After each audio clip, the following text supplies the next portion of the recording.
All right, guys, welcome back to the Let's Talk Ball pod. This is episode 48. I'm your host, Tochi, aka Tochi Talks Ball. And as always, I'm joined by my good friend and co-host, Spain. It has been a couple of weeks since we've last spoken. We last talked right after the last round of the Premier League and the Carabao Cup final. So we had an international break in between there. And the last round of the FA Cup as well. But before we jump into all that, Spain, how you doing? Doing well. It's fully spring here in DC, so I'm enjoying this warmer weather, longer days. Had a fun weekend. Unfortunately, watched Arsenal lose in the quarterfinals, so that was a bummer. But otherwise, doing well. How about you? I am good as well. Definitely glad that it's spring. Had some people in town that I met on the Beltline here in Atlanta, which was nice to get outside, enjoy the weather. It has been nice kind of watching all the soccer in between. It was nice to get back. We're not fully back to the Prem, but it feels like it's right around the corner finally, especially as a United fan who didn't have any action in the FA Cup or anything like that. We've been starved of some footy, so it's good to get back into the swing of things. I think that was last international break until the World Cup, so hopefully no more big breaks like that for us. Yeah, no, but yeah, we should be good running into the season. I forgot the NCAA championships on tonight. Basketball championships on tonight. Oh yeah, I completely forgot about that. Yeah, me too, to be honest. Let's see how that goes. Let's see. But yeah, jumping into this episode, we want to start from the top. So just to give you a quick rundown of what we're going to talk about, we are going to talk about the international break, our thoughts on kind of the World Cup and what we learned from this international break. And then we'll talk about the FA Cup results, see what happened with the games there, specifically do a deep dive on Arsenal Southampton. That's a big result from the weekend. And then after that, we'll look ahead at game week 32 of the Premier League and then touch on some miscellaneous items like maybe a little bit of a UCL preview with the games being tomorrow and Wednesday. Maybe some FPL talk if we have anything to say there. But yeah, that should cover it. But before we jump into the international break, any additional thoughts there, Spain? No, nothing else. I'm looking forward to talk about these games. All right. Well, if that's the case, let's do it. So, like I said, international break just happened, and we got kind of our last looks at what the different various coaches might be thinking for their squads. Of course, things can still change over the last couple of months, pending injuries, players hitting form, that kind of stuff. But it was kind of cool to see like what these World Cup squads might really start looking like as it gets closer. I thought England was an interesting situation, the way that they named such a big squad and kind of introduced some players later and whatnot. I think there's a lot of questions to be answered there. I got an up close look at USA. Went to the USA versus Portugal match and got to see what the US looks like in person as well. So that was cool. But yeah, anything that stuck out to you during this international break? Well, I mean, I think we can start talking about the U.S. Just because that's who we're going to be pulling for as our team. We'll have secondary teams we'll be rooting for as well. But with you being at the U.S. Portugal game, I think we start there and just talk about the team in general. The main points for me in terms of like the squad is the up top and some of our midfielders. But up top, Balogun is definitely going to make the squad. And then I'm a big Pajagajiman fan. And news just broke today that he went down on under a no contact injury. We're thinking ankle or Achilles. Didn't look good. He got stretched off in the 40th minute. Like I said, no contact. So most likely it'll be a bad injury and won't make the World Cup if it's as bad as we think it is, with it being an Achilles injury, no contact. Hoping he'll be okay because, like I said, I'm a big fan of his. I think he brings a lot to the team. I thought when he subbed on in the Portugal game, he really looks lively. He beat one of the Portuguese defenders along the end line and played a good ball in. Wasn't a good finish, but at least you can see what he does bring, and he scored in the first game of the international break as well, coming off the bench. Yeah, I agree with that. It really sucks that he came down with that injury. I didn't see that until you added your note into our doc here. But yeah, I thought he was definitely one of the players that notably stuck out to me in a team that I guess didn't really not too many individuals stuck out to me when I was watching them in person or when I watched the Belgium match the couple days before that. So definitely sucks. You never want to see a player going down with an injury like that close to the World Cup when it looked like he was going to be someone that could definitely make an impact, both from a personal level and from like a team level for the U.S. as well. Because I think we need some. I think what's kind of stuck out to me from watching is the U.S. are going to need some big personalities and need some people to kind of step up in big ways. And he just seemed like one that just seemed a little bit fearless when he went on and seemed like he was not afraid to try something and make something happen. Mm-hmm. So disappointed to see him go out. Yeah, I like that point a lot about him being fearless. And like I said, being a big personality. I like having Chris Richards in the back as our captain. I think he's a calm personality, but he is still like that veteran presence. So I like him a lot. And then just in general, or go through the players a little bit more. Pulisic, he wasn't really doing too much. Like he looked like he was getting really frustrated. So I think it was probably a good call to take him off at halftime, just to be safe. So no injuries popped up. No needless Mm-hmm. like dumb red cards just to make a talking point out of something that didn't need to have a talking point. Um, Yeah. we had Tillman, Weah. I don't think Tillman looked like that great. But I think like the Yeah. biggest issue for us, and we talked about this already, was like comes to like the boxes inside the box, defending and attacking wise. I thought like in the midfield, like winning the ball, pressing, we were okay. We progressed the ball decently well against Portugal. Once we got to that final third, or like even closer into the 18, we just didn't have anything going for us. Couldn't connect passes, couldn't make that decisive final ball, couldn't get a shot off, and we just looked like we were kind of lacking quality there and sharpness. And then Yeah. defensively, we got picked apart for that first goal. Bruno had like that really nice back heel assist. So I think that's going to be like where we're going to struggle. We're going to have to really prove ourselves is showing the quality at either ends. Yeah. Yeah. I agree with that. I think because I think if you watch the game and you watch the full flow and not pay attention to the score lines, like I feel like the US, like you said, is very okay in between the boxes, like definitely competent enough. Mm-hmm. It just comes to not that really having that killer edge in the box or really having like I think you almost need like someone that can make the difference at the top of the pitch that I don't necessarily feel like they have. Like they've got good players. Like I feel like Balogun's a good player. Ajuman was looking okay when he was in there. I mean, Pulisic is dangerous enough, but I think they're going to need someone that can be a real difference maker up top to kind of get them over the line in some matches. And then defensively, I like Anthony Robinson. I like Chris Richards.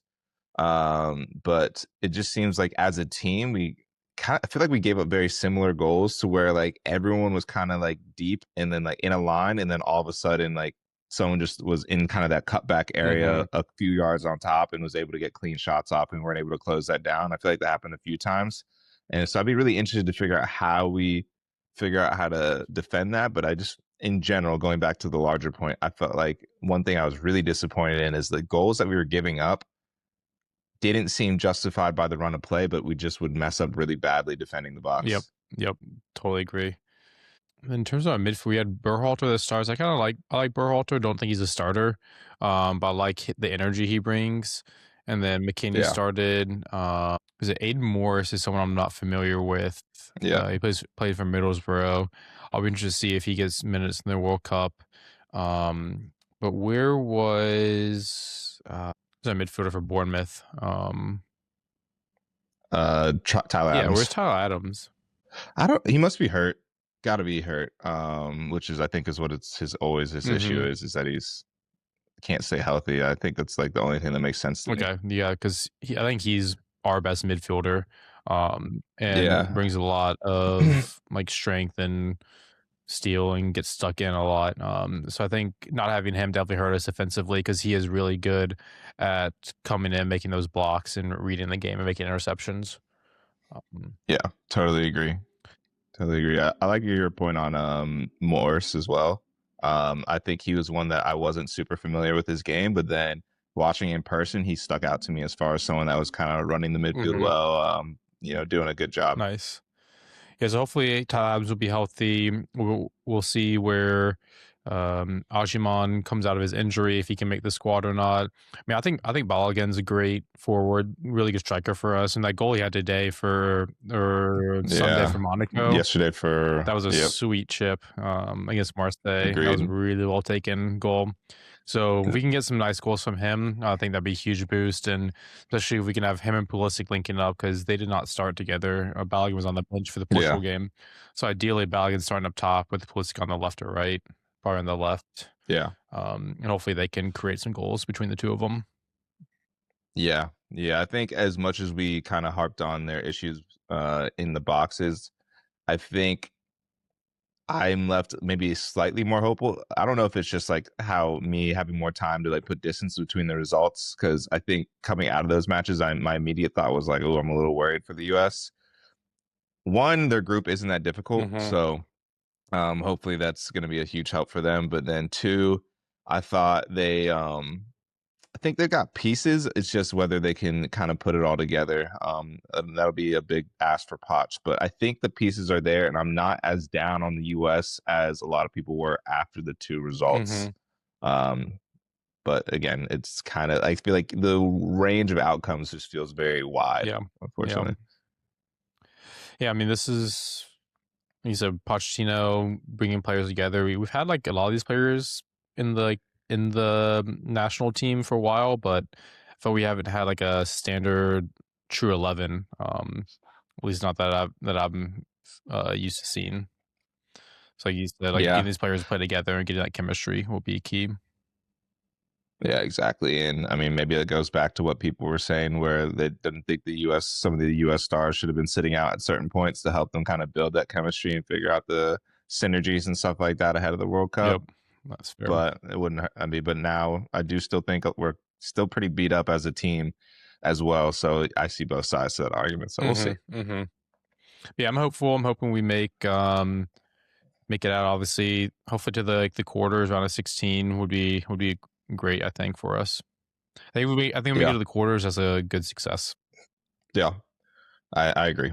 I agree. I think that's definitely a success. I think making it any farther than the first knockout match is probably above what most people would peg the U.S. to be at. Yeah, I mean, I think we should make it out of the group. I think we should win a round of 32 game. Is my expectation, and then if we win further than that, I'll be happy. Yeah, fair enough. I think from a Portugal perspective, I don't have too much other than it was cool to see them in person. Cool to watch Bruno Fernandez, my boy, in person, and then Vitinha was fun to watch. Nuno Mendes looks like every bit of the best left back in the world. I thought those were the people that really stuck out to me watching visually. It did make me a little bit worried for their World Cup prospects. Just I feel like they lack a little bit of attacking potency up top. And I think if anything that'll hold them back, it would be that. But Ronaldo wasn't there, Yeah, so we'll yeah. see if Ronaldo can chip in with the goals. Still figure out how to get it done with that team. But You'd think I you told you this you already. think Oh, go you ahead. think with Bruno playing balls into Ronaldo, you got like one of the best creatives and one of the best finishers in the world. As long as Ronaldo can Yeah, still move and get into place, you'd think they'd come up with plenty of goals between the two of them. yeah, exactly. We'll see. I thought one thing that was fun to watch in person was, and I'm sure people get to see this watching United, but seeing the way Bruno actually kind of does I'm not just saying this because I was a United fan, but he was like running the show, one like on the field a little bit with the play, but even more so, like it was kind of crazy to me how after every single dead ball, like Bruno's going up to somebody talking to them, and it's not like they're looking at him like, "All right, man, I get it." Like people are like very locked in on what he has to say, listening to what he has to say, and he's like almost like not almost, he is like the captain kind of quarterback figure out there, and it was really cool to see that in person because I've heard anecdotally that people talk about that and stuff like that when they go to see United play, but it was cool to see that firsthand in person. Yeah, just goes to show the respect that all his teammates have for him and that he commands with how good he's been, how consistent he's been. Exactly. Going back to their attacking Exactly. options, yeah, I wasn't like that impressed by Ramos. Yeah. Gonzalo Ramos, like in the Euros, I think the way he broke out looked really good. I saw him here. I didn't know if he like grew or something. He just didn't look as mobile as I remembered him. Watching him in the Euros and haven't really Yeah. seen him too much because he's mostly on the bench for PSG. But I wasn't that Yeah. impressed by him, even though I know he's a great finisher. His Yeah. mobility didn't look great. Yeah, I agree. Definitely looks like he's lacking a step, and maybe that's why he can barely get into PSG's team. I mean, they have world class attackers, so I'm not trying to knock him for that. But maybe just goes to show that, like, well, that's why he's not necessarily preferred. but yeah, I had the same sort of feeling. People were kind of really down on the Portugal attack after they failed to score against Mexico. I think it was. I think they drew Mexico 0-0 or something. Or I can't remember what the score I was. don't know.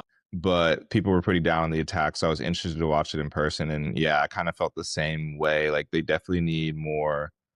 Like they need more from their wingers and their striker position. I think you'll get that with Ronaldo. You'll get the threat, but I don't know what their plan is for the wing. Like I guess Nuno Mendes can kind of play wing from left back, and you can play more of like a left. I don't know. They have a lot of options now that I think about it. Mm-hmm. Like Leao, I don't know if Leao will play Oh regularly. I'm not yeah. really sure where he was during this international break. And then Consensao came in, and he is a threat, but I just don't know if he's like going to be that potent. Like you're not. I don't know how much output you're necessarily going to get from him. So I'm really into. I think that's the one thing that'll hold them back. Like I said. Yeah. Well, but I will say João Felix's finish was really nice. Even though we should have closed him down, Yeah. that was a nice finish. Yeah. Credit to him. Mm-hmm. Credit to him. Let's see. In general, like going back to what we've seen from this international break, I kind of want to revisit like who are your favorites, or maybe not even favorites to win, but favorite teams to watch. Like anything that I guess stuck out to you team wise as you're watching. Mm-hmm. I didn't watch too much. I didn't watch any of the friendlies really, other than the U.S. I really just Okay. watched the European qualifiers. Yeah. Those are really interesting. So, I mean, I'm still just based off like clips I've seen, highlights. I mean, France, I think, is still going to be one of my favorites to win it. Brazil beat Croatia 3-1, I think. So they scored a number of goals. Mm-hmm. I didn't watch that game, so can't say. They've got a lot of talent. It's cool to see that Endrick is getting a lot of minutes for them just because he hasn't been playing for Real Madrid before he took his loan move to Lyon. Leon, yeah. So I can't really say other than like the qualifiers, which I think we can get to in a minute. But yeah, France and Brazil I think are going to be good. Mostly France is. I mean, Spain, they also got a great squad. Did you see anything? Any other takes? I actually watched more of the friendlies than the qualifiers, honestly, because the day that the big qualifiers were on, I had something for work where I couldn't really watch them.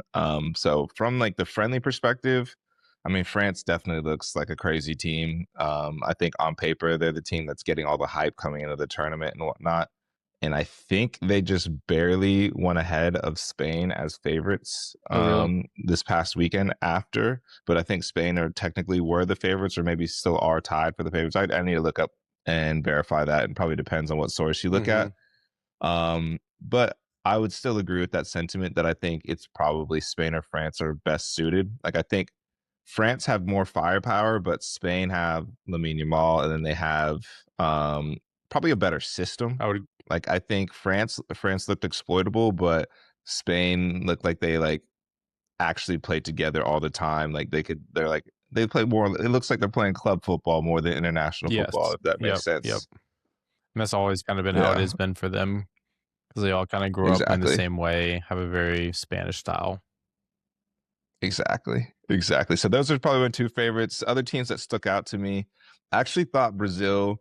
I went back and forth on them. They have a good fire. They have good firepower and attack, but I worry about their defense and their midfield a bit. Casemiro looked good, but he can still tell he's just a little bit older, like still probably a step too slow. And then their defense is just kind of lackluster. Definitely leaves a little bit to be wanting, but the midfield and attack is definitely potent. I thought Mateus Cunha stuck out to me. I was watching him, and I was kind of worried to see if he would like, I don't know, be able to be a big personality in that Brazil team with like Vinny, and I guess like I guess he's one of the bigger personalities actually. Now that I think about it, like Casemiro, Vinny, and Mateus Cunha were like the three players that really stuck out to me as far as like taking charge and like kind of ownership in the Brazil matches. But I don't think it'll be enough for them to make a meaningful push to like something crazy like a semifinal. Like I think at max a quarterfinal, and even then I'd be like a little skeptical. We'll see. And then of course there's England, who I don't think they look the best during international break, but I just feel like they have so much talent, and they also didn't play all their talent. Like they let a lot of people rest and whatnot. I think this is more giving out feelers and testing out some of the fringe players rather than like them trying to pull out their preferred lineup. Nice. It looks like Spain, France, England, Brazil, Argentina in that order. are the favorites. Okay, fair enough. Fair enough. Maybe I'm not thinking about who else is in there because I guess, uh, And Portugal, Germany yeah, following that. that's actually Germany were my dark horse team. I texted Armar this the other day. I watched Germany pretty closely the other day. I forget who they played. It was their second friendly that they played. And they look, man, like I think they only beat Ghana 2-1. But if you watch that game, they had so many Really? chances they just could not finish them off. Like I think they had some crazy like 8 or 9 big chances in the match, which is like just absolutely Well, nuts. Um, and then Ghana had like one big chance that they scored. But I think they're a sleeper team because I looked at their squad and like they've got quality in almost like every single position. And even if you go to the bench, like their attack is like Havertz, Verts, Carl. Carl. Like I could go on. Like M- they got M- Sane, Joshua Kimmich is Musiala isn't good. healthy, is he? He's playing for Bayern, but didn't make this recent team, I don't think. But I wouldn't be That'd be surprised if he somehow finds his way into the team. huge because he is so Yep. good. Wiltamata was looking up well. Like I feel like they have a good team that links Nabry. up well with Wiltamata, Nabry, even their like Ta at center back, Rudiger, Mm-hmm. Schlotterbeck looks good at center back. Forgot Like I Kimmich. just was looking, yeah, like they looked good. I will say like Joshua Kimmich is like running the show, like as far as like their quarterback on the field, Mm-hmm. and then everyone else is just like linking up super well. So I think watch out for them. I don't. They look maybe a little susceptible defensively, but as far as attack goes, I think they can keep up with just about Okay. anybody. So watch out for them. They might be my dark horse pick to make some noise in the I World like Cup. it. Yeah, they've got some good talent on the team, that's for sure. Yeah. And then we could touch on the qualifiers as well. So we can move on a little bit. Anything from the qualifiers that stuck out to I you? mean, Italy is the big talking point from the international break in general. Them not qualifying for Yeah. their third straight World Cup for a team with like as Yeah. much history as they have is Yeah. insane. Like Yeah. Crazy. I couldn't believe. I mean, I incredible could believe failure on it. their part for three in a row. Like you Yeah. wouldn't Yeah. you told someone this 20 years ago, they'd say no way that this happens. Like something that Yeah. has to go terribly, Yeah. terribly wrong. Yeah. I mean, this was supposed to be they finally got their redemption. Like I feel like it was easy, and then but that Bastoni red card kind of changed Mm-hmm. everything. Which I feel for him. I mean, he's a young player, great player. I'm sure he feels the weight. Like, imagine feeling the weight of failing your country on your shoulders. I mean, I can't imagine that's easy to deal with at all. Mm-hmm. I saw Barcelona are really interested in probably going to sign him this summer, and I heard that they basically went out of their way to let them know, like, hey, we don't think any less of you as a player. Offer their support. Basically be like, hey, man, we still got you, big guy, if you still want to join Oh us. well. So I thought that was a nice little touch. Yeah, he was the one who like said Um, something like Instagram or something, right? To like Lamine Yamal or something, wasn't it? Yeah, I forget exactly what that situation was. I don't think it was beef though. I think it was like I think he posted an image of Lamine Yamal on the ground, making it seem like he was trying to like beef with him, but the very next leg or whatever, like I think they kind of cleared it up and like posted together on Yeah. Instagram or something like that. Yeah, Or it wasn't beef. It was more him like looking good in his Instagram post when he got dusted a few times by Yamal. yeah, yeah, yeah, yeah. And That's people what it called him was. out You're on it. right. And he's like, You're right. You're right. You're right. Yeah. Yeah. So he's an interesting because one. I think he's a great he's player. made a couple big mistakes. It was in the final. I think he messed up pretty badly where they got destroyed, right, by PSG. Pretty sure he didn't look too good in that. Maybe. So he's definitely young. I don't watch him too often, but it's his mistakes that are what come to mind when I think of Bastonia at the moment. Fair enough. Yeah. But in general, crazy for that Italy team to not go through. And I feel bad for them because they got that red card and I still thought they fought really well and played really well in the match. And then just, I don't know, football can be cruel when you just can't quite get it over the Mm-hmm. line. Like, as soon as it goes to PKs, it just feels like anything can happen, you know? Yeah, once I went to PKs, I had a strong feeling they were not going to go through. Yeah. Yeah. I think you can always kind of feel like when one team is like so desperate to like Mm-hmm. make something happen, then like it just seems like it's just not going to be their Yeah, day. they had too much pressure on them, and it got to them in the Yeah. PKs. Yeah. But then What Sweden made else? it through. Gyökeres scored a late winner for them. That was exciting. I'm really happy to see that for Gyökeres. He got a really sweet picture Yeah, that was doing the mask cold. with all the fans behind him, all Sweden fans. Yeah, That was nice. yeah. I reposted that. I thought I was like, honestly, that's he. I I respect Jokers, and I like have always loved him as a player, just because one, he works super hard and like he gives his all, but then two, like that mass celebration is just one of the Hmm. coldest I think I've ever seen in the sport. Just as far as like seeing like all the comps of all the sporting fans doing with him and stuff like that is like, I mean, that's just generational emotion, as the kids would say these days. Exactly. When you get the whole stands behind you, all of your nation doing your celebration with you is pretty sweet. After you send your Yeah, country I to the agree. World Cup, I think that's what international football like kind of brings out. Like, it's not nostalgia isn't the right word, but like I always found myself thinking like, oh, could you imagine like doing that for your country, like doing that for your people hmm on the biggest stage? Like it's one thing to do it at the club level, but I feel like international just feels different because you're like doing it for your people on almost like a very primal level. definitely. The only thing I can relate to in that sense is like playing high school soccer versus club soccer. Club soccer, the Hmm. quality is better, but that feeling of playing high school soccer in front of your friends and stuff and winning big games was awesome.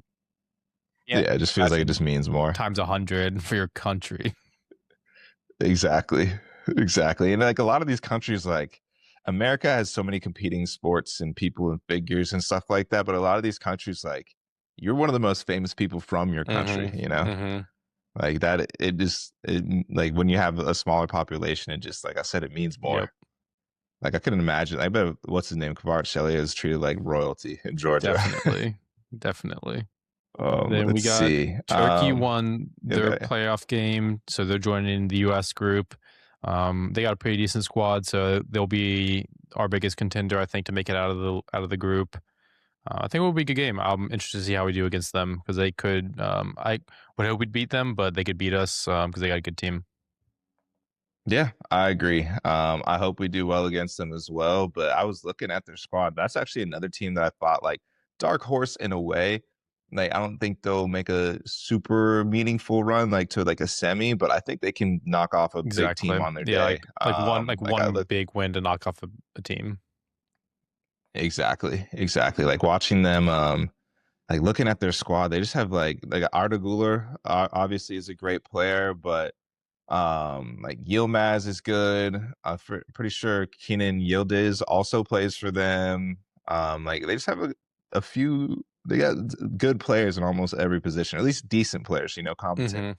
And a lot of them play together in the Turkish league and stuff like that. So I feel like they are another team that has like a little bit of some chemistry between them. Hmm. Anything else on international break, World Cup leading up to it? No, I'm just looking forward to going to some games this summer. We got like ticket allocations, everything, so it feels a little bit more real, getting closer to it all. So Yeah, just really looking forward to hosting and going to some games and just the excitement yeah. across the country. It's gonna be sick. Like I do wonder if we are like how ready we are as a country for it. I am very concerned, not concerned, but intrigued. I was working at I don't want to give too much of my personal life away here, but I was at the College Football Hall of Fame for something for work, and they are right across the street from basically a place where they're going to be doing the official World Cup like watch parties and like that kind of Hmm. stuff. And so them and all their partners are trying to figure out how to take advantage of the World Cup. And it's just crazy to see how the ways that all these businesses, just in Atlanta, and obviously multiply that by all the different host cities, but the way that Atlanta itself is trying to prepare for this is crazy to see the investment and the buy-in from people. Like all these companies that traditionally don't even like really care about soccer, they're like, we are going all in on the World Cup. Like this is kind of like a once in a lifetime thing. So people are trying to go all in on setting up experiences. College Football Hall of Fame is trying to figure out how they convert themselves, like bring in like momentary, like they're trying to bring in like a FIFA World Cup exhibit. They're trying to figure out how they can host official watch parties. Apparently, it's impossible to go through FIFA's like hoops and stuff like that to get officially Shocker. approved, and like they're not making it easy for anyone. Yeah, exactly. But then even from like an infrastructure standpoint, like I hear that they're having trouble. They were supposed to be adapting the MARTA to make it more accessible for public transportation, and they're like lagging behind on that project. And a lot of hype, a lot of energy around it, but I don't know if the infrastructure and like the places are actually ready for it. So we'll see. It should be Yeah, interesting. we're not that far away, and it sounds like some Exactly. everything things are getting left pretty last minute. Yeah, exactly. So I'm very excited to see it, but a bit nervous as well. But like, luckily, like I live here, so like I won't be that affected by it. Like I'm not traveling somewhere for a game. Like Mhm. that would be worse if I was traveling somewhere and then logistics are like were poor or something like that. Like at the end of the day, I'm sleeping in my bed. Yeah. So I mean, it is different when you're hosting the Super Bowl or the Olympics is all in one city, whereas the US is across the whole country. So it's like a lot of events being planned, and it probably leaves a lot less for like one organization to do the main planning, and a lot more for like the mhm, localities or like the businesses in each city. And I don't know, we'll see. I haven't read up exactly. on anything to realize to like know what's going on really, but I just hope it's we do a good job hosting and it's fun for everyone. Yep, totally agree. I was here, like I said, for the U.S. Portugal match, and even seeing the rush of people for that match, and it was a friendly, Hmm. or yeah, friendly. It was crazy to see. I was downtown that day for doing something for work, and it took me forever to get out, and then I had to turn around and come right back in, and it took me forever to get to the game. Like I'm just, Yeah, yeah, Atlanta traffic's gonna be a mess during these yeah, games. it is, man. But hopefully they're doing a bunch of construction. Hopefully they will have that finished in Yeah, time. But yeah, hopefully all the Waymos are yeah. working well too. Yeah, exactly. But we can move on. Let's drop international footy, get back to the domestic competitions. International break is over. Now it's time to focus on FA Cup. So just to give you a quick recap of the FA Cup results in case you missed them, starting from the top, we have Man City beating Liverpool 4-0, and then Chelsea beat Port Vale 7-0. Huge statement win there. And then statement. Southampton 2-1 to Arsenal. Sorry about that one. Then we had West Ham Leeds 2-2 in a crazy one. We can talk about these games individually. I have a good bit to say on Chelsea, not necessarily about the match, but I want to talk about them. But any game in particular you want to start with, I guess, outside of Arsenal, since we'll talk about that. Yeah, not really. I just say we go chronologically. I say we go like see Okay. Liverpool, then West Ham Leeds, and then Chelsea, then Arsenal. All right. See Yeah. Liverpool. I'll let you Go start ahead. this one. I didn't watch too much of it because I saw they were getting beat and it was early, so I turned it on and went back to Yeah. sleep. Honestly, Yeah. Honestly, me too. Kind of. Uh, I turned it on to see City score their I first I couple saw the goals, and then after they score the second, I saw the yeah, pen, saw them score, and I was like, yeah, turn this off. yeah, All right. Then it was like I think it was like not exactly. long before halftime. So watched a little bit. Halftime came, fell asleep, and then looked back and it was 4-0. I was like, oh yeah, no point watching this. Yeah, I was basically like I had the sound on and I had my phone next to my head, and if I heard anything exciting happen, I'd like turn and look. But other than that, I was like half Hmm. asleep. But in general, it just kind of seemed like Liverpool, Van Dijk looked like he got exposed a couple times, and Liverpool just were outclassed by City. City looked like they're in a really good run of form.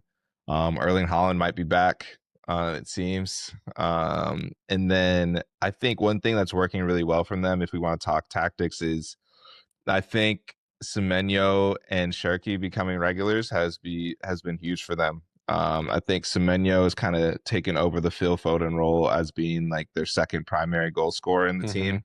But he's a little bit more versatile. And Pep was experimenting with this like two striker formation and stuff like that, with Semenyo kind of being the second striker. But I think he's gone back to just two wingers with Semenyo and Doku on opposite wings, Holland down the middle, and then more of like a what feels like a more traditional formation. And I think it's working really well for them. I think Ryan Cherky playing more and more just shows Pep is trusting him more, and he's rewarding him with impact. I mean, he looks really, really good and kind of scary good. And I hope he someone slows him down personally.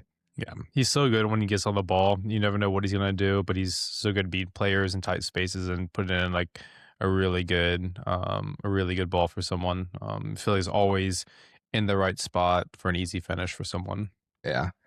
Yeah. And so I totally agree with that. So I think we're going to see a lot more of that. And I don't think Semenyo is droppable either. And so that's actually kind of led me to my only real takeaway from this match. I don't really have much to say on Liverpool. I didn't expect too much from them. I've heard a lot of people are down on Ekitike a little bit after that last match, so that's something to watch out. I guess FPL wise, I think he's actually due to drop in price tonight, and I'm gonna get dinged by that, unfortunately.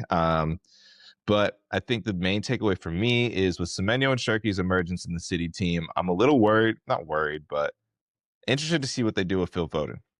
Because I think Phil Foden's best roles were either right wing, drifting inside and playing more centrally, or just starting as one of the central players in general. But it seems like Semenyo is going to lock down that right wing position, and you're getting the goals that you're losing from taking Foden out of the team. And then as a 10, I think Shirky just makes a bigger impact because he's a bit of a goal threat, but makes a huge difference with like his creative passing, which I don't think Foden does as much. And so it kind of leaves me thinking like, what is Phil Foden's role in this Man City team long term? Because like I said, if he's not going to be that primary goal scorer and he's kind of being benched by those two players, is he just going to be, I don't think he's on cheap wages, so is he just going to be an expensive bench player for you that you rotate in? Do you try and change his role? Like Bernardo Silva announced that he's leaving Man City this summer when his contract is up.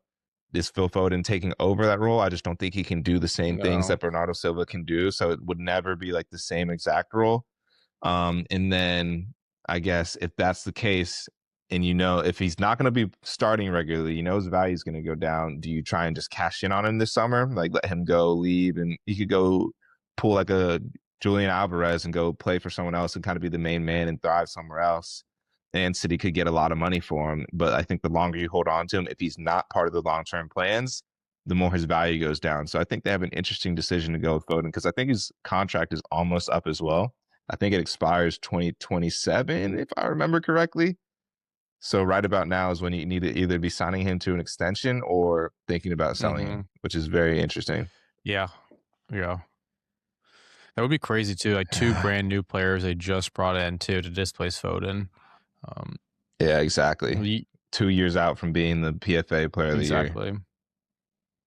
Yeah, we'll see. I don't know what his contract situation is. I can't see them like they don't need money really, unless it's for like financial fair play or whatever it's technically PSR for this summer, and then it's about to be something new. Oh my gosh! Again. Okay. So it would only be for PSR reasons because it would be pure profit, but like City don't need money just because they're so rich. So I'd have a really hard time seeing them selling Foden just for money because he came up through their academy.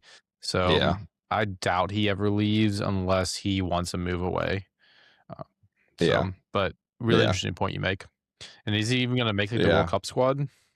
That's what I'm saying. And so I'm thinking from his perspective, like there's a few things like most likely Phil Foden stays at City. Like you said, he's an academy grad from the area, loves it. And I'm sure Pep still loves him as well. But from his perspective, does he want to become a World Cup player? Like not a World Cup, but like a England international player and like be someone that's going to be picked in those teams regularly? I don't think he does that if he's coming off the bench at City. So for his career, could he be thinking, oh, do I try a new challenge? Like I've already won so much with City. He's won the Champions League, won the treble. He's, done pretty much like he's basically mastered the England domestic. Like, does he try a different challenge elsewhere at this point for his career? Or is he just happy at home, doesn't want to shake the boat too much, and doesn't really care about the international stuff? And I also think from his perspective, like not from his perspective, but I also think maybe they've seen the writing on the wall and Pep already has some type of master system adjustment that's going to account for him being a different player to Bernardo Silva, but still find a way to get him in the team. I posted a video about this the other day, and I had City fans. Everyone's answer kept being like, "Oh, he'll just replace Bernardo Silva. Just replace him." But I'm like, I just don't think that's that straightforward as people are making that out to be at all. He's not nearly as defensively solid. Doesn't like read the game the way Bernardo does. I think they're very different players. I mean, dribbling and passing wise, sure. But apart from that, like size-wise, but other than that, I think they're super different players, in my opinion. Exactly. Football brain, completely different, I feel like. But yeah, I don't know. It'll be interesting. I mean, if Pep's there for another year or two, most likely, so he could also just wait out Pep and wait for a new manager to come in. I just have a hard time picturing Foden playing in any other leagues outside of England. There's just like a lot of English players that grew up in England they are less likely to leave to other countries. Yeah, no, that's totally fair. So Totally really fair. will be But very interesting to watch. yeah, and then I think the other aspect of this that I already touched on briefly, but I guess the reason I'm kind of harping on the decision kind of being big this summer is he's out of contract in June 2027. So exactly a year. So as a city at City, like he's already on like 220K a week or something like that. And so do you raise his salary? I mean, I guess City can afford to do that because they're a rich club. Hmm. So maybe that's not as big of a deal for them, but like that still puts him in, like he's already one of the top earners in the Premier League at that rate. So do you give him even more money to be a bench player? Like are Semenyo and Cherky making that kind of money? Probably not. And I don't know. It just creates some interesting questions for them to Hmm. answer. Yeah, Let's really good see. points.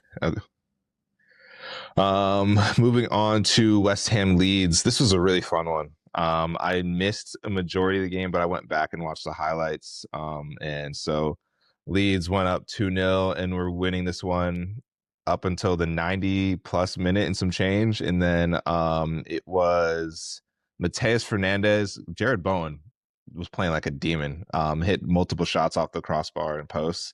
Had a sick shot, bounced off the post, and Mateus Fernandez happened to be in the right spot, brought it down with a pretty sweet first touch, and then scored to make it 2-1 late in the game, like already in Hmm. stoppage time. And then a couple minutes later, I forget.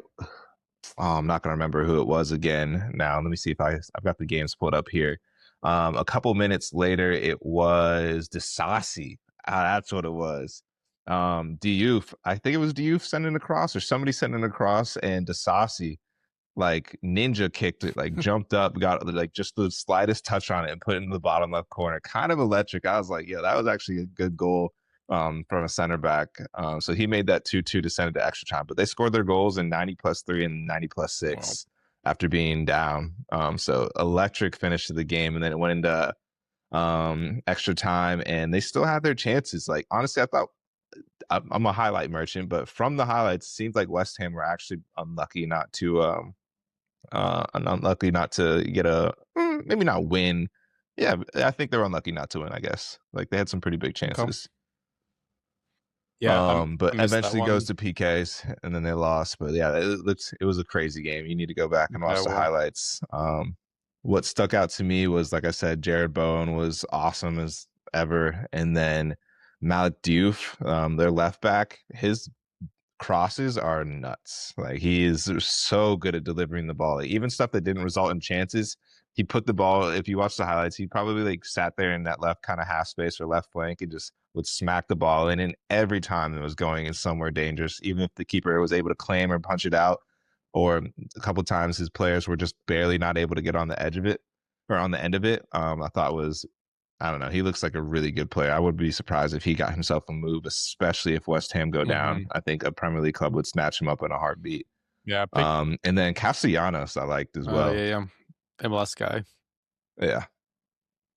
Yeah, I thought he looks like he's got a lot of confidence for a player. He missed 3 big chances in the match, unfortunately, but the fact that he's even getting on the end of those chances and he like was trying a bicycle, he was just playing like a very, very confident striker. Nice. But like, West Ham could definitely use that. Some goals and confident striker.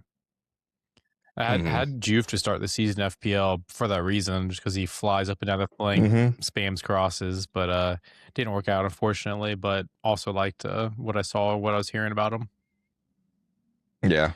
The Yeah. stats, I was the same the exact way. stats on this game: 3.1 to 2.4 xG, 22 shots to 21 shots. Insane. It it was a crazy game. Like I That's didn't even do nuts. Leeds justice because they had their chances as well. And like I mean, even like there was a goal line clearance on an offside goal. Like West Ham scored a game winner, but it was offside, not because of like who scored the goal was offside, but it was offside earlier in the build up, Mm, like just barely. Like it was a lot of drama. Like it got crazy from like the 75th minute yeah, I'm onwards. excited to watch these highlights. Yeah. Yeah. But that's really it from that game. So Leeds advanced in PKs. And then let's talk Chelsea versus Port Vale. So that match ended 7-0. And I don't really have much to say on the match itself, other than I thought it was a great way for them to kind of answer for the drama that's been going on around the club. And that's kind of what I wanted to touch on and kind of get your thoughts on it as Mhm. well. Because if you haven't been paying attention, there's been drama around Chelsea because it seems like over this international break, um, it feels like the cracks are forming. And so the two kind of big things that happened were um, they reported the biggest pre-tax loss in Premier League history in a season or in a year of like 260 million or something like that. And then that report came out, kind of shocked people, but other people shouldn't be shocked because I think Chelsea were kind of accounting for taking that big of a loss already anyway.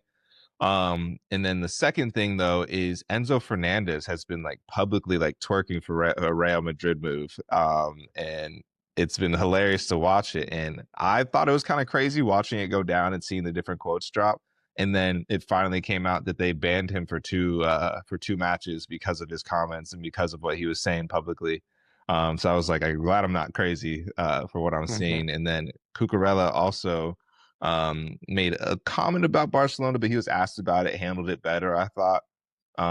Basically asked like, would you consider a move to Barcelona? He was like, I mean, if Barcelona comes knocking, like you always kind of have to consider it. But I think he followed it up by saying, but I'm happy where I'm at and want to win trophies with Chelsea or something like that. Very PR response. But didn't necessarily shut the door to Barcelona. Enzo, on the other hand, was like, has said something about like loving Real Madrid, and then he's like, I love the weather. Like, if I could live anywhere in the world, it would be Oh my god. Madrid. Like it's multiple things have come out basically since then, and like his agent has come out and basically said like we're in talks for a contract with Chelsea, but if Chelsea don't give us a contract, we're gonna start shopping around. And like they felt, and he also said his agent tried to come out and defend Enzo's comments about what he was saying about Madrid and saying that like Enzo never said he wants to play for Real Madrid. All he said is that he loves the weather in Madrid and this type of stuff. And like, I don't know, there's definitely some PR agent talk. Like, I think Enzo wants to move clearly away from Chelsea.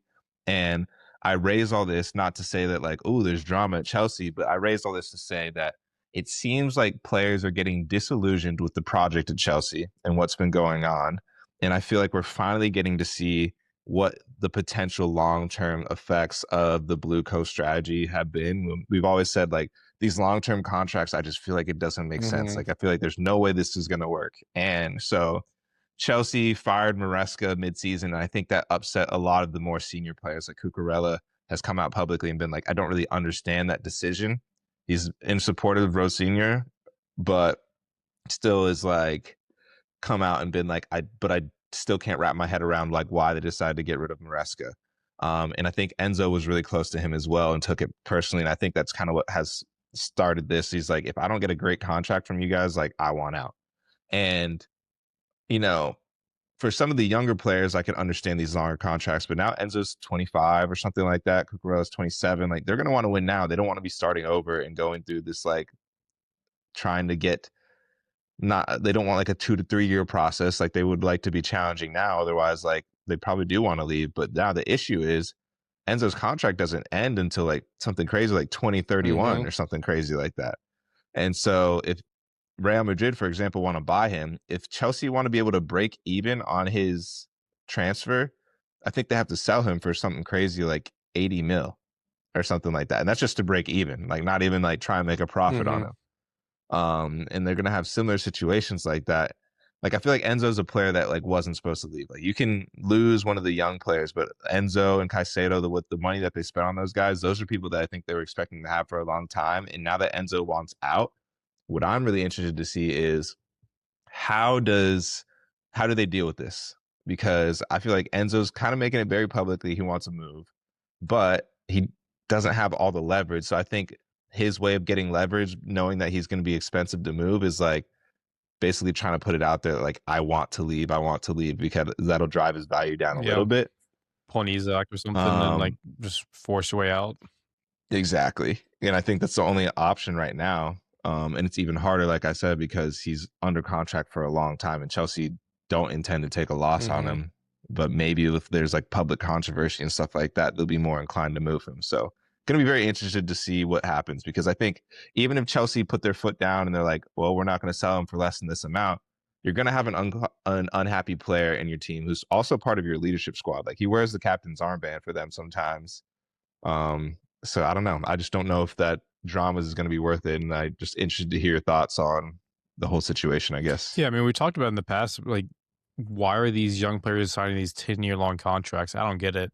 Because you don't have the ability to renegotiate if you start becoming a star, play more minutes, and want more money. And then when it comes time to leave, you're still in a contract. So it never made sense to me for these players to do it. I Yep. mean, I get where Chelsea's coming from, but I don't like it. Don't even know if it's a good strategy, but I can see like the reasoning. But for the players, I don't get it whatsoever.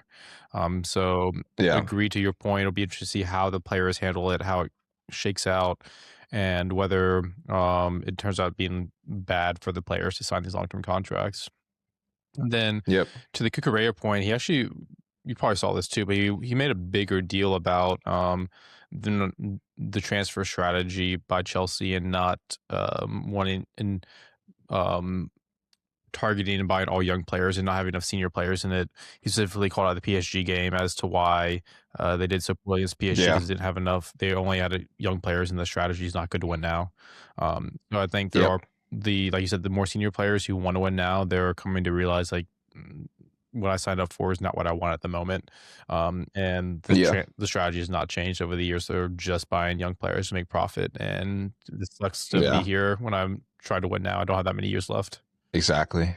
Especially for him, he's 27. Like, these are his peak years. Like, he's got to kind of protect himself, and like, he's looking over at what his national team is doing and seeing like all the experienced players over there and what a difference that makes versus like what he's dealing with. And I could understand that. And like you said, from the player's perspective, never totally understood it from the club's perspective and what they're trying to do. But from the player's perspective, it just felt like it was never going to make sense. There's always going to be either too much competition or it's going to be too much of a hassle to, like, when you actually want to leave and like that kind of stuff.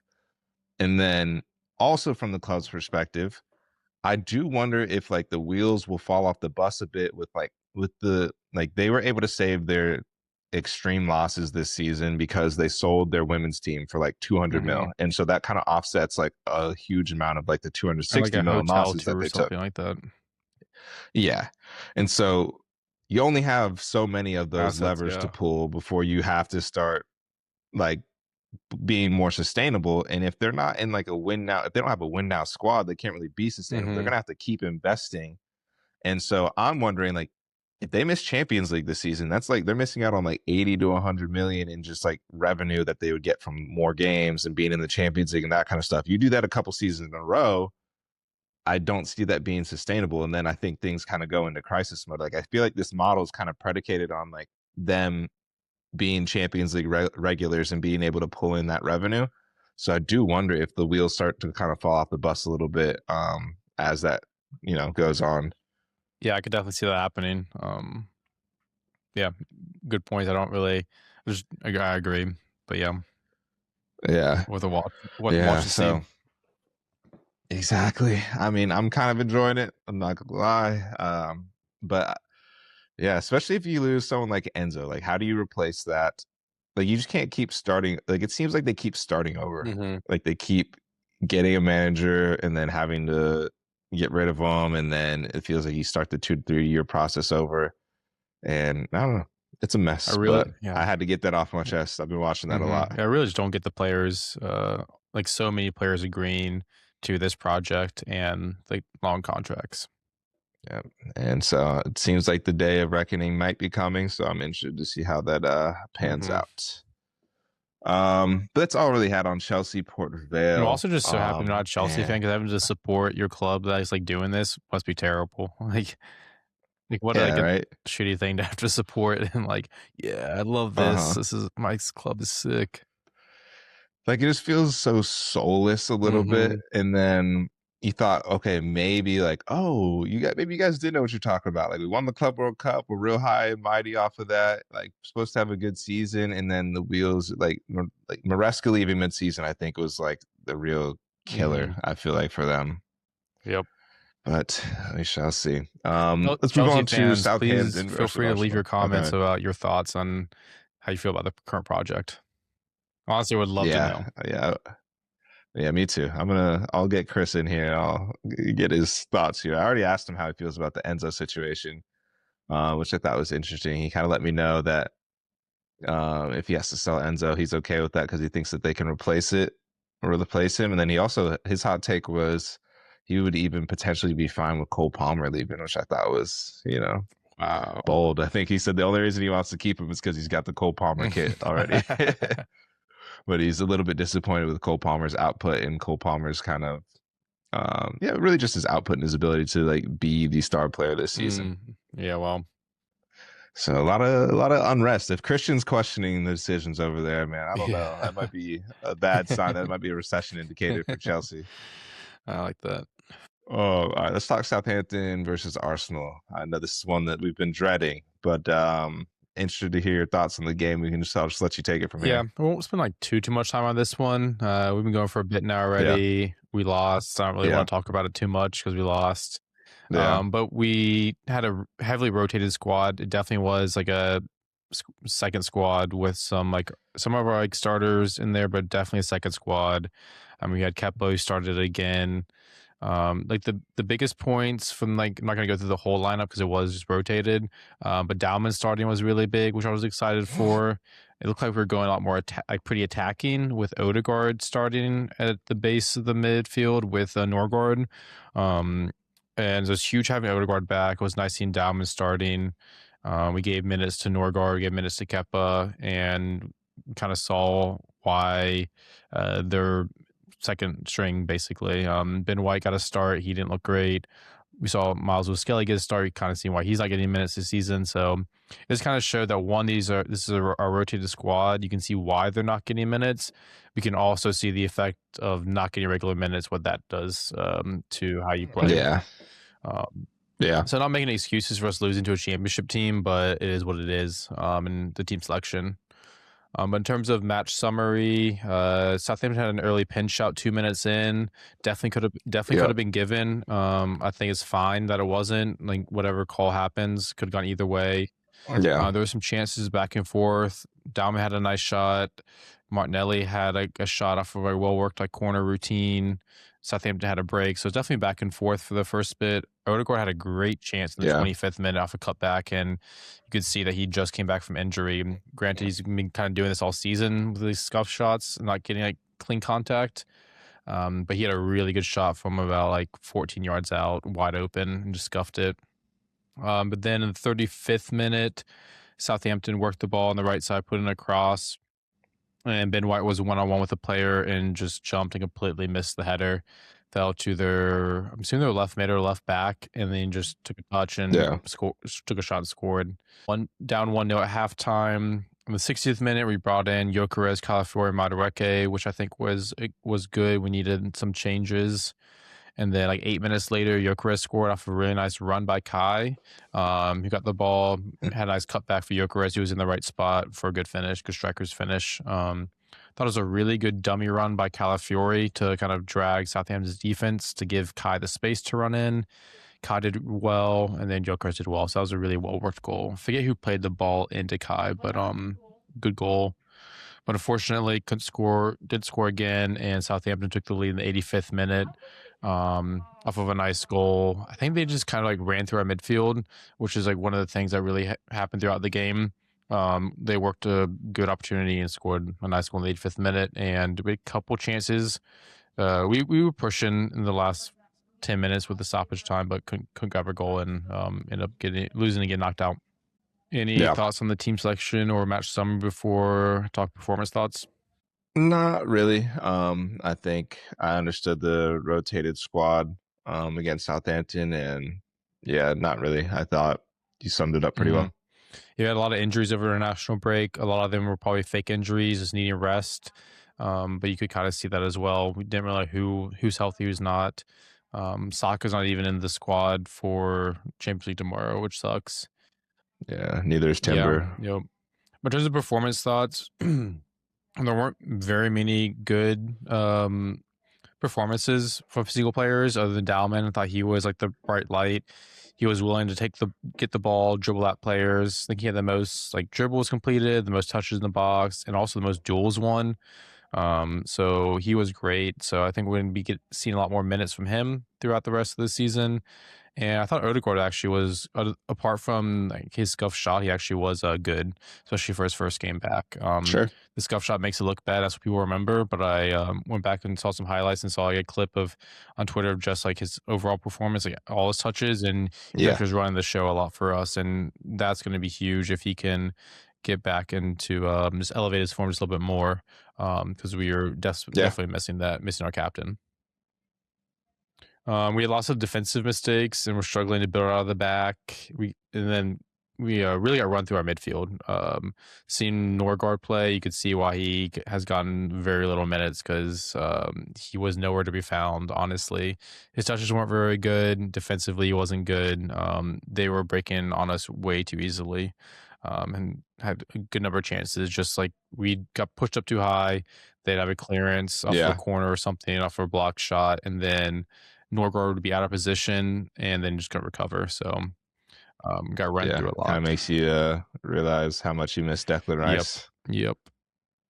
And we also kind of see why like Arteta plays so risk aversely a lot of times. Yeah. That's about it. Sort of performance thoughts. Like I said, we didn't look good. Definitely doesn't feel good to get knocked out of a second cup within like 3 weeks. And especially by championship side, but it was a heavily rotated squad, so I'm not putting too much weight on the loss, and we still got the other two most important competitions left. So I'm hoping we can just focus on those, get right again, and win the league, and hopefully win a Champions League as well. Nice. Yeah. Pretty much answered my question. I was going to say, like, how high, low are you coming out of the match? But it sounds like pretty. I mean, it sucks, but not really reading too much into it, which I think is the right attitude to have about it, especially with it not being your regular squad. People will have their things to say, but is what it is. I think my only thoughts really from the performance that I had were, Max Dowman looks like he's going to be a star, but that's nothing new. But again, just the way, the personality that he has, like he just seems like he's a fearless kid, and it seems like the team really trusts him as well. I think it says a lot. I said this last time on our pod after the Everton match where he had his breakout game, but you can just see like how comfortable the team is with just being like, here, Max, take the ball and like just go do something, please. And he's really good at doing that too. So I know for the right reason. Yeah, I mean, don't get me wrong, it sucked to watch. It really sucks getting knocked out of a cup. Like, I'd love to win the FA Cup. On top of other ones, of course. But like I said, just heavily rotated squad. I think coming back having this game straight from international break also made it weird. No excuses, but it is what it is, and not gonna be really upset about it. Yeah, fair enough. If you guys somehow didn't win the Premier League, would you fire Arteta? No? Okay. Kyle, I was getting some mixed opinions. Like Kyle Gallagher this was immediately after the results. So I think his head was just kind of on Mars a bit, but he was like, oh man, if we somehow bottle the league, he's like, I got to be Arteta out. So I was just pulling the crowd a little bit. Yeah, I mean, I think the more level-headed Arsenal fans I've seen, at least an analyst that I follow on Twitter, he's more so like, I didn't see anything wrong with the performance other than individual moments, essentially. And just like individuals messing up. Yeah. And just coming from where Arteta brought us from where we were to where we are now, never would have thought we'd be here. Honestly, this consistently good over the past 3 years and have like this much of a mentality and culture shift within the club. So I think replacing that would be really, really difficult. Yeah, I can't think of that many managers out there that I would rather have, even if we don't win it. But yeah, we'll see if that does happen. You can ask me again if that doesn't happen, if we don't win the league. Yeah, fair enough. I don't think you guys have much to worry about there, to be honest, though. I'm confident. We'll see how the City game goes in 2 weeks, because that'll be big. Yeah, I think league could be wrapped up if Chelsea find a way to kind of rally, get a result against City, and then you guys can beat them. I think that would kind of just be done and dusted there within a couple Chelsea weeks. drop points in the next game and we beat them. Yeah, then I would feel real confident. Yeah. Yep. All right. Well, speaking of the Premier League, you want to go ahead and talk game week 32 Let's do it. predictions? All right. Let's start from the top. Game week 32 predictions. We're so glad the Premier League is back. I'll go first. All right. So we got West Ham versus Wolves. So West Ham versus Wolves. I'm gonna go West Ham. I like a lot. I like a lot of what I'm seeing from them. They're a fun Agreed. team. Arsenal, Bournemouth. Arsenal. I think they'll want to make a statement after that. Brentford, Everton. I've got draw in that one, mainly just because I didn't really know what to think of it. Brentford's good at home, but Everton's been hot. Burnley versus Brighton. I got Brighton, just barely though. Liverpool, Fulham. Give me the draw. Vibes at Liverpool are yuck. I like that. I agree. Palace versus Newcastle. I forgot what I picked here. Yeah, I'm gonna go draw here, mainly because I don't think there's much between the two teams. I think I remember Newcastle being in good form, but like before this big break, but it's hard to remember honestly. And like with that big of a break, does form still carry over? Forest versus Villa. I've got Villa here, not confidently and really against my everything I believe as a Villa hater, but I don't know. I think Forest have been kind of bad, so we'll see. Sunderland versus Spurs. De Zerbi's first game. Give me Spurs. New manager bounce. De Zerbi, I don't know. It's either going to be this will be the manager that beautiful or a catastrophe. This will be the manager that brings Spurs the new manager bounce finally. Yeah, exactly. This is the fourth one. Exactly. This is the fourth manager of this season. I don't even know, but they've got who they start with. They started with Frank, and then they went. I think they just went Frank to Tudor. Okay. I think it was Forrest that had all the different managers. Okay, yeah. All right, so third one's because Forrest started with who? Nuno, then Ange to Sondheich, and Sondheich to Vitor Pereira, who they got it was now. Forrest. So I guess third time's the charm for Spurs, hopefully, for them. It can't possibly get worse, right? What's that meme? The other manager like it can. Have you seen that press conference? It's basically a reporter. It's a manager basically saying like it can't possibly get any worse than this, right? And the manager just kind of looks at him with a wry smile on his face, like it can. It can. All right, Chelsea versus City. I've got City in this one. I think City are gonna crush them, to be honest. I think so too. And then United Leeds. I got United in this one. United at home look like they're really good. That's a bit of a little bit of a derby, right? Oh yeah. Yep. There's a lot of history and hatred in that one, and I think it goes back to like literal wars that were fought. That's a big one. Someone with more United history could explain that a little bit better than I did, but yeah, they don't like each other at all. But yeah, let's go back to the top. I'll let you jump in here. So starting from the top, game week 32 predictions for you: West Ham versus Wolves. West Ham. I think they're also in good form at home. Fair enough. And then Arsenal, Bournemouth. Arsenal, hoping we bounce back. All right. Brentford versus Everton. Going Brentford here, mostly just because they're at home. Yeah, I don't hate that. Burnley versus Brighton. Brighton. Okay. Liverpool versus Fulham. Going draw. I've also just don't believe in Liverpool whatsoever right now. I think Alisson being out is terrible. It's like one of the most injury-prone goalkeepers of recent years. He's always injured. Honestly, yeah, that is crazy. My theory is that he's pulling the Brazil card. He just wants to have a little vacation every once in a while to go home to Brazil. I don't know. Players like Neymar used to do that. So that's my hypothesis. Fair enough. What else did I want to say about that? Oh, Isak back in training though. Okay. He might be coming back. I don't know. I would like to see how he looks when he returns. Ooh, he'll be back for the World Cup too, because for Sweden. Yeah, exactly. Jokeris up top. Exactly. Should be fun if I don't know. We'll see if he comes back up to speed. But I mean, I think they said that leg breaks, weirdly enough, actually you recover from pretty well. I think because it's bone and not a major muscle injury. So yeah, ligament. Yeah. And then we've got Crystal Palace versus Newcastle. Going draw here as well. Okay. Forest versus Villa. Going draw for this one as well. I think Forest at home fighting for relegation, and I'm hoping we'll see my next pick. I'm rooting for Spurs to go down, so hoping Forest get a point here. Fair enough. You cheated ahead. Sunderland versus Spurs. Yeah, Sunderland at home. Sunderland's been way better, and it's Spurs. Yeah, fair enough. Chelsea versus City. City. I also think they're gonna destroy Chelsea. Maybe not destroy since they're away, but I think they'll beat them pretty easily.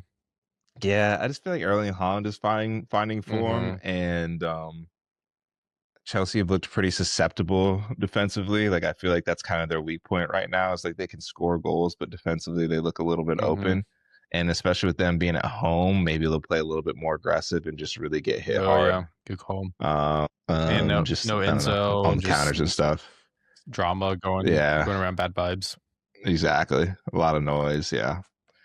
And then United versus Leeds. Going United. I think I got my last United pick wrong, so I maybe have like one right United pick all season. Yeah, but United at home against Leeds, you guys got to do it right. Got to be curse proof, right? I hope. But we'll see. As long as there's no VAR interventions or weird penalty stuff going on, I think we'll be okay. All right. Yeah, that's it. I'm excited to get back to the Prem. Like we said, it's been way too long since I've watched United play. I'm really excited to see, I guess since we did get to deep dive on United, just give a couple thoughts here. Really excited to see the team again. One, I want to see what we look like with Dorgu back. I think he's back training on grass. Probably won't be back for the Leeds match, but I think maybe the match after that. So excited to see how we line up with him because Cunha's been really playing really well on that left wing, which is where Dorgu was also thriving. So I wonder if we like try and go Dorgu as like an attacking left back and keep Cunha in there. What happens? Also, don't know what to do with Mbumo from a fantasy perspective. Because again, just adding Dorgu back into the mix, I think makes him a little bit more of a early sub risk. Yeah, and he just hasn't been scoring or returning. Yeah, hasn't. But I think he's gonna remain a starter as a thing. So it's like hard to like justify a move on him out unless I'm like wild carding or free hitting, something like that. And then there's some more and more noise going on around Carrick and the who's gonna get the job at the end of the day. So yeah, I mean nothing too crazy, just more and more people talking about it as it gets closer to it. I think players are going to want to know who they're going to be playing for. If United signed them this summer and United want to be doing the legwork on a lot of these deals. So I don't know. It'll be interesting to see at what point they make that decision. Is it leaning one way or the other? Feels to me like the sentiment is leaning more towards Carrick keeping the job. I think we want, if it's not Carrick, I think we want it to be a huge name like Luis Enrique or I think the club rate Nagelsmann or Julian Nagelsmann really highly from Germany. But I don't know. We'll see. I think unless we can get one of those two names, I don't think it's going to happen. I don't think it's going to happen. I think it'll probably be Carrick. But yeah, I'm very intrigued. This is not the best source, but I saw that Indy Kayla account while we were doing our notes tweeted out there's one major Manchester United official that is against Carrick getting the full-time job, but he seems to be outnumbered, so he might not have a choice or something like that. So I guess it sounds like the club sentiment is like leaning towards Carrick. So we'll see. It'll be interesting to see. Yeah. Yep. As far as games this weekend, really excited for City Chelsea. I want to see how Spurs look under De Zerbi. I'm not gonna lie. Really excited to see them. And then other than that, I don't think anything else really sticks out to me too much. But it'll be nice just to have games on in general. And then we have another Monday match. You guys always have the Friday or Monday games. Yeah. It's so annoying, but whatever. That's what you get for not playing. Beggars can't be choosers. Exactly. But next season. And then we don't have time to talk about it now, but I am really excited to talk transfer talking a little bit. I've been all over that during the national break with like there not being too much to talk about. So yeah. True. I haven't not been keeping up with that, but have had other things to worry about for Arsenal. Yeah, fair enough. You guys got to finish the season strong here. Anything else you wanted to touch on? I know we threw out talking UCL. I don't really have too many thoughts on UCL. How are you feeling about your matchup there? I mean, no Saka and Timber Just found that out today is not great. I don't love hearing that, but I mean, it is sporting. Mm-hmm. So, I mean, I'm assuming the first game's away. We got some injuries. We're going to go in, make it a terrible watch, play for a very low event game. So, people are going to have a good time watching, is my guess. We'll probably Yeah. get a draw, hopefully a win, maybe a loss by one, take it home and move on. I'm feeling good about moving on. It's Yeah. sporting, so we definitely should move on. But my prediction is this Yeah. game tomorrow is going to be a pretty tough watch in terms of like enjoyment levels. Fair enough. Fair enough. And Real then, Bayern should be a lot of fun though. yeah, that's exactly what I was about to raise. Is I'm really excited for Real versus Bayern. It's just Real Madrid in the Champions League. Bayern look potent, like very, very dangerous. I've been watching more of them actually. I was watching some of their Bundesliga matches recently, and just to kind of get a better sense of how they are as a team, because I kept seeing how well they were doing. And man, yeah, they got. I think one of the most underrated players in the world is Joshua Kimmich. Man, I think he is so good. Like does runs the show for both Germany and Bayern, and like doesn't get a whole lot of love for it. I feel like in like major Yeah, mainstream not at all. kind of outlets and stuff like that. So I think he's one to watch out for if people are looking for a particular player to kind of key in on as you're watching. And of course, you got the star power of Kane, Elise, Luis Diaz, Carl Musiala is back getting into a rhythm as well. Like tons of fun players to watch out there. And then Real Madrid the same. Yeah. Jude's back in the lineup playing regularly. Vinny's Mbappe. Yeah, Vinny's peaking. Mbappe. Yeah. So lots of fun firepower out there. And then I think you mentioned this earlier in the pod, but I think, or maybe this was before we started talking, but I think PSG is going to take good care of Liverpool. I don't really see Liverpool doing very well against them, especially in this leg where PSG is going to be at home. And then Barcelona versus Atletico Madrid. I mean, yeah, I think Liverpool are going to have a really tough go against PSG. I think Barcelona Atletico Madrid is going to be a fun one. They always have fun matches this season. Like they've had the games where Atletico beat them, 4-0 in one leg, and then Barcelona almost came back in the reverse leg of that cup competition they were in. And then the game this past weekend that they played, I think it was this past weekend, was also really entertaining. Lamine Yamal was absolutely torching those guys on the right wing. That little the clip that's going viral on social media, that little gets the ball, brings it down on the sideline, megs him, and then Trivela outside the foot, perfect dime. So sweet, man. He's hooping, man. That was nasty. Yeah. So I think they're going to put on a show in the Champions League as well. And there's going to be, with them having just played, I think it's going to be probably even more contentious. So it should be fun. Hey, Rashford got a goal over the weekend. Yeah, my boy, he looks good, man. That's a storyline coming out of the international break, actually, that I talked about a little bit that I forgot to talk about when talking about England is, I still think Rashford is going to be England's best left wing option.